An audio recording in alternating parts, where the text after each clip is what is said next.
to increase its 2013 budget deficit by 50% and has also set a 10% target for industrial output growth in 2013. What implications will these plans have on economic growth?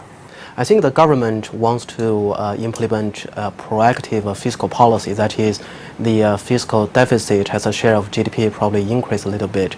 But this is pretty much well expected in the market and also in line with our expectation. We have been expecting a higher fiscal deficit next year for quite some time, given that new leaders are coming in office and there are a lot of investment projects in the pipeline. So it doesn't really change our forecast. I think it's also to a large extent priced in the market price already. I think more importantly, what will happen to the total social financing, that is the overall credit to the economy, that is probably more important than the central government fiscal deficit. As in China's case, the fiscal deficit is probably less important than the fiscal deficit in Western economies. That is, government could loosen policies through banks, through state-owned enterprises, or through shadow banking business, rather than through central government fiscal deficit. You mentioned the fiscal deficit issue in China is less important than that in Western economies.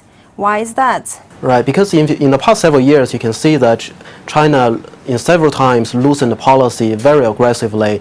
4 years ago, there was about 4 trillion renminbi stimulus package, but if you look at the fiscal deficit, it was actually very, very small. So fiscal deficit is not a very good measure for China's fiscal policy. I think overall policy, the fiscal policy stance is better measured by looking at the total social financing, which include the bank loans as well as shadow banking business, such as trust loans and entrust loans. And those are sort of, I would call them quasi-fiscal operation. That is, all the banks are owned by the government, and the lendings are very heavily controlled by the government. And a lot of this lending went to local government financial projects, fiscal projects. Therefore, the total social financing, I think, is a much better measure for overall policy stance in China. We're ending 2012 with a relatively rosy picture of recovery in China's economy. What is your 2013 outlook? Now, we're turning a little bit cautious, actually. We think the current recovery will still have some room to run, but it's not likely to be sustainable throughout 2013. And that is, first half of next year, I think GDP growth will still be above 8%. Our forecast is 8.2% for the first half. Then the second half, we think the growth will slow down to around 7.2%. And the reason for that is because we believe policy will shift to a tightening stance, probably sometime in the first half of next year.